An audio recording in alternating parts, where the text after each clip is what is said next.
إن الحمد لله نحمده ونستعينه ونستغفره. waxaan rabaa maanta inaan ka hadlo arrintan oo waqtigan xaadirka ah oo taagan doorashada baarlamaanka cusub ee Soomaaliya. gaar ahaan waxaan rabaa baan rabaa inaan ka hadlo beesha aan ka dhashay ee la yiraahdo Dabare degta koonfurta Soomaaliya gobolada Baay iyo Boqol ilaa iyo Jubbada Hoose, Shabeellaha Hoose, Jubbada Dhexe degan. beesha Dabare waa beel runtii dhul baaxad leh aad u weyn degan waay. beeshu waxay go'aansatay in aayaheedii ka tashigeedii wixii hadda ka dambeeyo inaysan ku aaminin nimanka isku soo xiray, yani muxuu ahaa guryaha isku soo xiray oo xildhibaannimada sheeganayo, wasiirnimada sheeganayo. kadib markii la xisaabtamay laga soo bilaabo waqtigii Cabdiqaasim ilaa ma hadda laga joogo, nimankaas oo xildhibaannimada u matelo shakhsiyaadka beesha Dabare ugu jiro,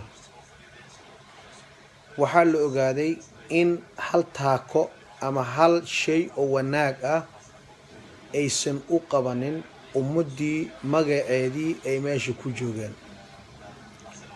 tusaale, xuseen maxamuud sheekh xuseen wuxuu xilkan qabtay ama xildhibaannimo loo doortay oo xilal kala duwan u soo qabtay dowladdii Cabdiqaasim uu dhex taagnaa. wasiirku wuxuu ahaa warshadaha. dowladdii Cabdullaahi Yuusuf xildhibaan buu ka ahaa. dowladdii Sheekh Shariif dhowr jeer buu wasiir soo maray. dowladdii muxuu ahaa waqtigan xaadirka ee ma arkino hadda jirto ee xasan sheekh maxamuud xisbigan dambe jadiid wuxuu yani muxuu ahaa u matelaa wasiirka dastuurka. ilaa ma waqtigaas laga joogo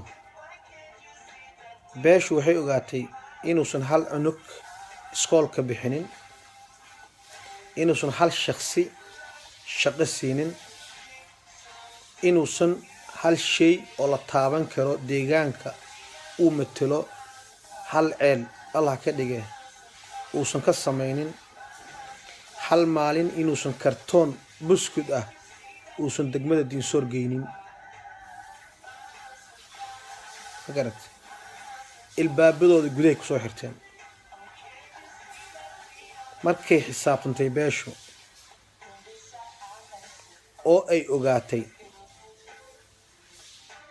in wax loo shaqaynayo ama waxay yani muxuu ahaa meesha ay ka hayaanba ay noqotay kii yani muxuu ahaa ama naag guursan lahaa, kii ama ma arkino muxuu ahaa arrimo aan loo baahnayn uu inkamkii iyo wixii waddanka yani muxuu ahaa dhiiggiisii oo dadkaas dhacaankoodii dhiigoodii ama magacooda ama sharaftooda xaggeedii ka soo galo qiib ahaan u soo gaarto caruurtoodii, xaasaskoodii iyo ayaga nafsadoodii inay ku takrafalaan keliya oo u samaystay ugaas aan beeshu gudaheedii aan laga aqoonsanayn.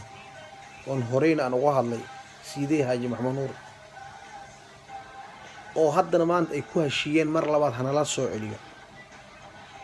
xasan macalin, cabdi macalin, xuseen maxamuud, cabdixakiim fiqi, intoodaba beesha dhexdeeda waxay ka yihiin dambiiliyaal. waa dambiiliyaal. beesha Dabare ma matelaan, uma hadlayo beel ahaan.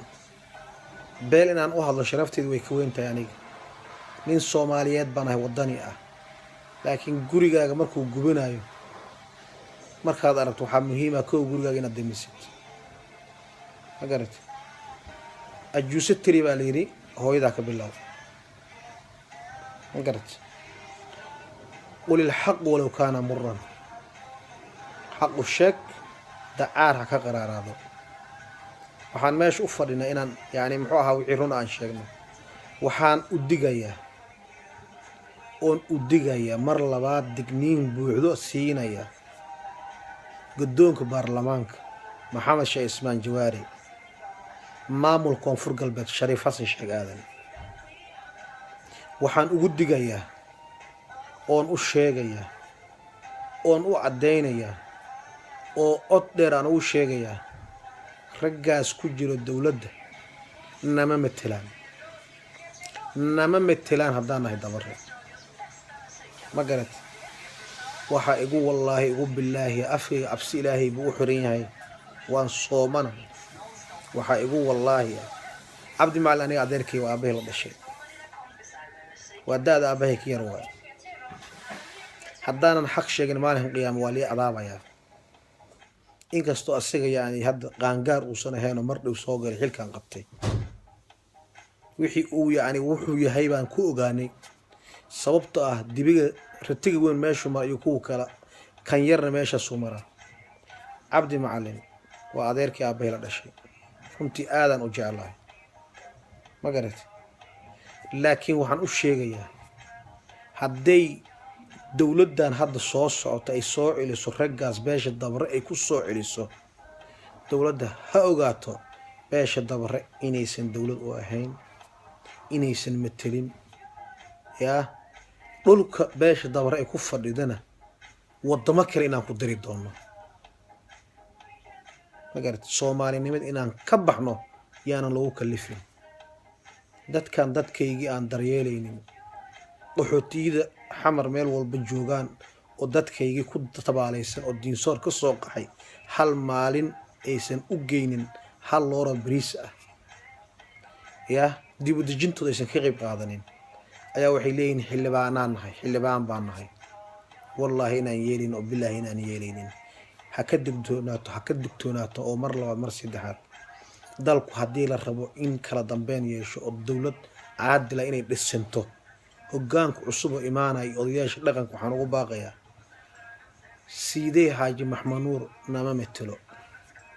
nama metelo ugaas dabarana ma ahan dabarana waa diiday dabar ugaaskiisii maalmaha soo socda waan dooranaynaa mar labaad baan ku celinayaa waan idin caddaynayaa wassalaamu calaykum waraxmatullaahi wabarakaatu ramadaan kariim